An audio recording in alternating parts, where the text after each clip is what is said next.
बम बम बोले हर हर महादेव। जय जय बोले बम बम बोले हर हर महादेव। तनी देखत हा देखत तनी देखत रहिया हो घरवा दर्शन कर जातानी रे ओ घरवा।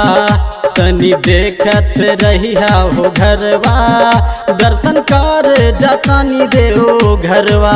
सास ससुर ननद संगे जात बाड़े हो छोटका देवरवा। तनी देखत हा देखत तनी देखत रहिया हो घरवा दर्शन कर जातानी रे ओ घरवा। तनी देखत रहिया हो घरवा दर्शन कर जातानी रे ओ घरवा। डीजे कुंदन राज हर सीधी। बोला बोला श्री प्रकटेश्वर भगवान की देखत रहिया हो घरवा दर्शन कर जातानी रे ओ घरवा। नाम लेके पुकारल जाई जोरे जोरे दर्शन करल जाई बाबा के भोरे भोरे। पैदल चल के बाट गोड़े गोड़े पैदल चल के बाट गोड़े गोड़े पैदल चल के बाट गोड़े गोड़े। नाम लेके पुकारल जाई जोरे जोरे दर्शन करल जाई बाबा के भोरे भोरे।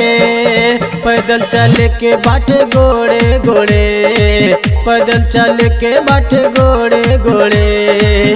जौन चाही हो कही दात हमसे वह ले आई हो तोहरे बखरवा। तनी देखत हा देखत तनी देखत रहिया हो घरवा दर्शन कर जातानी रे ओ घरवा। तनी देखत रहिया हो घरवा दर्शन कर जातानी रे ओ घरवा। डीजे कुंदन राज हर सीधी। परमेश्वर भगवान की तनी देखत रहिया हो घरवा दर्शन कर जातानी रे ओ घरवा। राइटर शिव शंकर सतई सांगे कांवर लेके जाइबू सबसे आगे। वही जो हो मन सचो हमर लागे वही जो हो मन सचो हमर लागे वही जो हो मन सचो हमर लागे। शिव शंकर सतई सांगे कांवर लेके जाइबू सबसे आगे।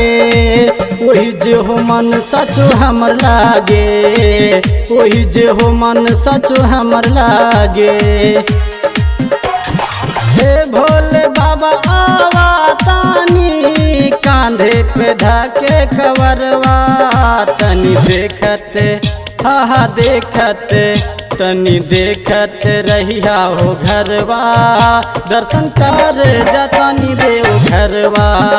तनी देखत रहिया हो घरवा दर्शन कर जातानी रे ओ घरवा।